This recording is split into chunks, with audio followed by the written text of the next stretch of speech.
اعوذ باللہ من الشیطان الرجیم بسم اللہ الرحمن الرحیم رب اشرح لی صدری ویسر لی امری واحلل عقدۃ من لسانی یفقہوا قولی۔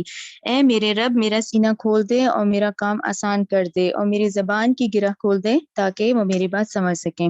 اللہم ارنا الحق حقا وارزقنا اتباعہ وارنا باطل باطلا وارزقنا اجتنابہ۔ اے اللہ، ہمیں حق کو حق کر دکھا اور اس پر چلنے کی توفیق عطا فرما، اور باطل کو باطل کر دکھا اور اس سے بچنے کی توفیق عطا فرما۔ اب انشاءاللہ 29 پارے کی آپ لوگ شروع کریں گے سورہ نوح، ٹھیک ہے؟ اچھا، آپ لوگوں کے ذہن میں وہ انبیاء کا کیلنڈر تو ہوگا، ٹھیک ہے نا؟ اس میں ذہن میں رکھیں حضرت آدم علیہ السلام نبی ہیں، حضرت شیس علیہ السلام نبی ہیں۔ حضرت شیس کا ذکر تورات میں ملتا ہے، ہماری کتب اور احادیث میں نہیں ملتا۔ اچھا، اور کیونکہ تورات ہمارا ایمان ہے، ٹھیک ہے نا؟ انبیاء کے احوال ہمیں تورات سے ہی ملتے ہیں، ٹھیک ہے؟ زمانی ترتیب یہ سب۔ اچھا، پھر اس کے بعد حضرت ادریس، وہ بھی نبی ہیں۔ اب یہ جو ڈیوریشن ہے نا، یعنی آدم علیہ السلام سے نوح علیہ السلام تک تو یہ کہا جاتا ہے کہ یہ 2000 سال کا ٹائم پیریڈ ہے، رائٹ؟ آدم علیہ السلام سے نوح علیہ السلام تک کا ٹائم پیریڈ جو بتایا جاتا ہے وہ 2000 سال ہے۔ اچھا، اس 2000 سال میں 10 نسل انسانی گزرے ہیں، ٹھیک ہے نا؟ 10 نسل انسانی۔ اچھا، ان 10 نسل انسانی میں وہ توحید پرستی پہ تھے، توحید پہ ہی قائم تھے، ٹھیک ہے نا؟ کلیئر؟ اچھا، اس میں یہ ہوا کہ جب 10ویں نسل تھی، اس کے بعد وہاں پر اس وقت 5 نیک لوگ آتے ہیں، ٹھیک ہے نا؟ دنیا کا آغاز ہے، نئی دنیا بنی ہے، آدم علیہ السلام اور اماں حوا کو بھیجا گیا، نسل انسانی شروع ہو گئی، 10ویں نسل انسانی ہے اور توحید پہ قائم ہے۔ وہاں پہ 5 نیک لوگ آتے ہیں جو بہت، جیسے ہم اولیاء اللہ کہتے ہیں، نیک لوگ جو ہوتے ہیں، ٹھیک ہے نا؟ اس سورہ نوح میں ان 5 نیک لوگوں کا نام آئیں گے۔ اچھا، وہ جو 5 نیک لوگ تھے وہ تو بہت نیک تھے۔ اب دیکھیں نا، جیسے یہ آدم کی ذریت چل رہی ہے، یعنی ہم سارے آدم کی اولاد ہیں نا، آدم کی ذریت چل رہی ہے، اسی طرح کیونکہ ابلیس کو بھی بھیجا گیا ہے تو عزازیل کی ذریت بھی چل رہی ہے، ٹھیک ہے نا؟ عزازیل کی ذریت، اور وہ بھی سارے شیطانی چیلے سب چل رہے ہیں ہمیں وسوسے ڈالنے کے لیے اور بہکانے کے لیے، وہ بھی ذریت چل رہی ہے، یہ بھی ذریت چل رہی ہے۔ کلیئر ہو گیا؟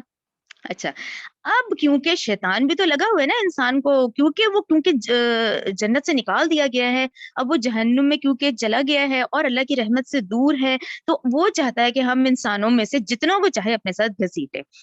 اب جب 10ویں نسل آئی تو شیطان نے یہ وسوسہ ڈالا کہ دیکھو، یہ جو 5 نیک لوگ تھے نا، تم ایسے کرو، ان کی تصویریں بنا لو۔ جب تم ان کی تصویریں بنا لو گے تو تم اپنی دکانوں پہ، گھروں پہ لگا لینا اور ان کو دیکھ کے نیک بنتے رہنا، ٹھیک ہے نا؟ اچھا، اس نسل نے کیا، لیکن وہ نسل خراب نہیں ہوئی، وہ ان کو دیکھ کے کرتے رہے، ٹھیک ہے بھئی، یہ 5 نیک لوگ ہیں، ہمیں ان جیسا بننا ہے، وہ تصویریں مکانوں اور گھروں پہ لگا دی گئی۔ اچھا، اس نسل کے ختم ہونے کے بعد شیطان نے یہ وسوسہ ڈالا اگلی نسل کو کہ دیکھو، یہ جو 5 لوگ تھے نا، وہ تو ان کے معبود انہوں نے بنا لیا تھا، وہ لوگ تو ان کی عبادت کرتے تھے، تو پہلی دفعہ اس دنیا میں جو بت پرستی کا آغاز ہوا وہ اس وقت ہوا ہے جب کہ ان 5 نیک لوگوں کے سٹیچوز بنا کے پورے شہر میں لگا دیے گئے۔ کلیئر ہو گیا آپ لوگوں کو کہ جب آدم علیہ السلام سے نوح علیہ السلام تک کا جو درمیانی پیریڈ ہے، واللہ عالم، وہ 2000 بتایا گیا ہے۔ 10ویں نسل انسانی کے بعد شیطان نے یہ وسوسہ ڈالا کہ یہ جو 5 نیک لوگ ہیں، ان کو تو معبود بناتے تھے، تو تم ان کو سٹیچوز بنا کے اب ان کی بت پرستی کا آغاز ہو گیا۔ یعنی اگر ہم یہ دیکھیں کہ دنیا میں بت پرستی کا آغاز کب ہوا، تو وہ والا ٹائم پیریڈ ہے، ٹھیک ہے؟ جس کی آج شکل ہمارے پاس انڈیا کی شکل میں آتی ہے، ٹھیک ہے نا؟ کہ اپنے ہی ہاتھ کے بنائے بت ہیں اور ان کو پوج رہے ہیں، تو یہ بت پرستی کا آغاز ہوا ہے۔ تو بت پرستی تو بے انتہا بڑا جرم ہے، بے انتہا، یعنی شرک ہے اتنا بڑا، ٹھیک ہے نا؟ اچھا، اب یہاں پر آپ لوگ ذہن میں رکھیں کہ جب ایک لمٹ کراس ہوتی ہے تو پھر رسول بھیجا جاتا ہے، ٹھیک ہے؟ پہلے یہ آدم علیہ السلام، شیس علیہ السلام، ادریس علیہ السلام تو نبی ہیں، ٹھیک ہے نا؟ اب آپ لوگ ذہن میں رکھیں کہ نوح علیہ السلام انسانیت کے پہلے رسول ہیں۔ کلیئر؟ نوح علیہ السلام انسانیت کے پہلے رسول ہیں اور انسانیت کے آخری رسول نبی کریم صلی اللہ علیہ وسلم ہیں۔ تو یہ جوڑے کی مناسبت ہے سورہ معارج کی اور سورہ نوح کی، ٹھیک ہے؟ کہ سورہ نوح کیوں ابتدائی دور میں نازل ہوئی تھی؟ وہ اس لیے نازل ہوئی تھی کہ نبی کریم صلی اللہ علیہ وسلم کو یہ تسلی دینے کے لیے کہ دیکھو، ہمارے اس بندے نے 950 سال تبلیغ کی ہے، اور 950 سال میں ان کے ساتھ لوگوں نے کیا رویہ اختیار کیا، یہ اب ہم سورت کے اندر پڑھیں گے، ٹھیک ہے؟ اور بالکل پڑھتے ہوئے ایسے لگتا ہے جیسے آپ کے ذہن میں چلتا ہے پورے کا پورا جو یہ آیات چلیں گی. کلیئر ہو گیا نا کہ بت پرستی کا آغاز ان 5 نیک لوگوں سے ہوا اور ان کے بت بنا دیے گئے, اور یہ شیطانی وسوسہ تھا کہ اس نے اگلی نسل میں ٹرانسفر کر دیا. ٹھیک ہے, چلے اب سورت شروع کریں. چلے, اور اس پورے کو ذہن میں رکھیں, ٹھیک ہے, کہ اس پوری دنیا میں بت پرستی کا آغاز کب ہوتا ہے. چلیں, بسم اللہ الرحمن الرحیم, شروع اللہ کے نام سے جو بہت مہربان اور نہایت رحم کرنے والا ہے.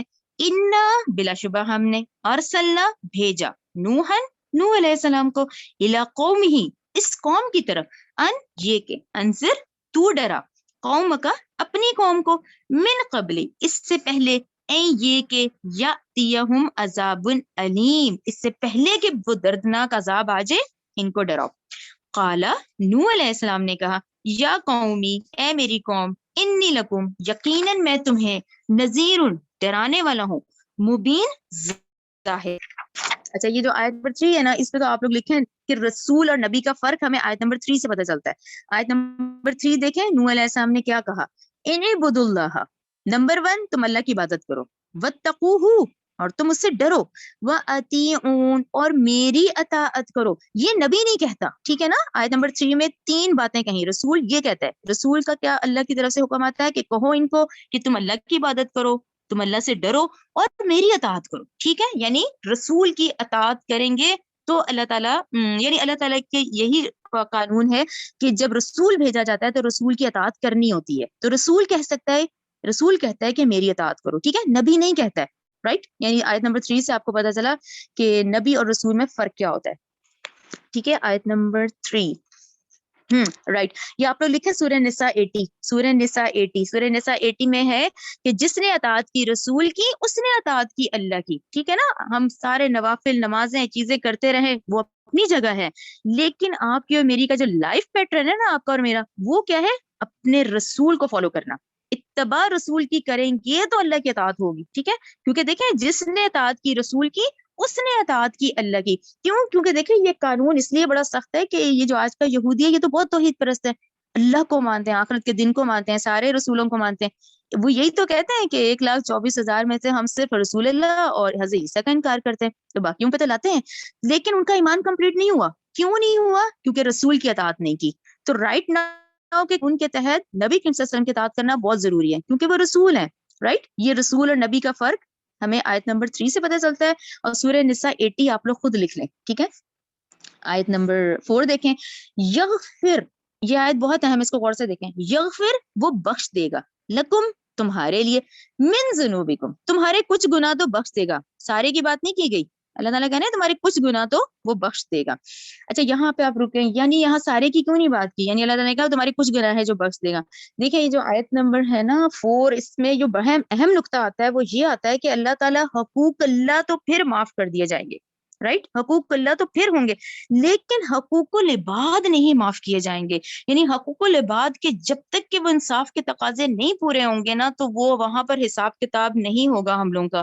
اس حساب کتاب میں جتنا ظلم اور مظلوم دونوں کو بلایا جائے گا, جس پہ ظلم ہوا ہے اور جو مظلوم ہے اور جو ظالم ہے, جب تک کہ پورے یہ حقوق العباد کا نہیں حساب کتاب ہوگا, یہ کمپلیٹ نہیں ہوگا. کیوں؟ کیونکہ یہاں اسی لیے کہا گیا ہے کہ وہ بخش دے گا تمہاری کچھ گناہ. وہ کچھ جو ہے نا, اس میں سب کی سب بات نہیں کی گئی, تو اس میں حقوق اللہ پھر کہا گیا کہ حقوق اللہ تو پھر اللہ تعالیٰ معاف کر دیں گے, لیکن حقوق العباد نہیں معاف کیے جائیں گے. حتیٰ کہ اس کی اتنی سخت بات یہ ڈاکٹر صاحب نے سمجھائی ہے کہ جتنے جو ظالم لوگ ہوں گے نا, جو مظلوم ہیں, ان کے گناہ بھی ظالموں کے کھاتے میں ڈال دیے جائیں گے. اگر یہ انصاف کے تقاضے نہیں ہم پورے کریں گے تو وہاں اتنا سخت معاملہ ہوگا حقوق العباد کے بارے میں, ٹھیک ہے نا. اسی لیے کہا گیا کہ وہ بخش دے گا تمہارے کچھ گناہ. اچھا, اس کو آگے دیکھیں, یہاں تک سمجھانے کے بعد اگر آپ لوگ سلیش کرتے ہیں تو ہمیں اگلا حصہ سمجھ آتا ہے. وَيُؤَخِّرْكُمْ إِلَىٰ أَجَلٍ مُّسَمًّى, اور وہ مہلت دے گا تمہیں ایک مقررہ وقت کی. یعنی کہ جب اس طرح کے اختلافات ہو جاتے ہیں تو ہمیں مہلت دی جاتی ہے. یہ مہلت ہوتی ہے کہ اس مہلت کے اندر سنبھال لو, کر لو, ان چیزوں کو مینج کر لو. حقوق العباد کو جو ہے نا, ان کا ضرور پوچھا جائے گا, تو اس لیے ہمیں مہلت اور مقررہ وقت دیا جاتا ہے. یعنی فوراً پکڑ نہیں آتی, اس کا وقت دیا جاتا ہے. وَيُؤَخِّرْكُمْ إِلَىٰ أَجَلٍ مُّسَمًّى, ٹھیک ہے. اور اس کی یہی سختی ہے اس وقت کے لحاظ سے کہ اس دن جنہوں نے ظلم کیا ہوگا, جنہوں نے ہر طریقے سے جو کچھ بھی, اس لحاظ سے جو مظلوم ہوگا, اس کے گناہ بھی اس ظالم کے کھاتے میں ڈال دیے جائیں گے.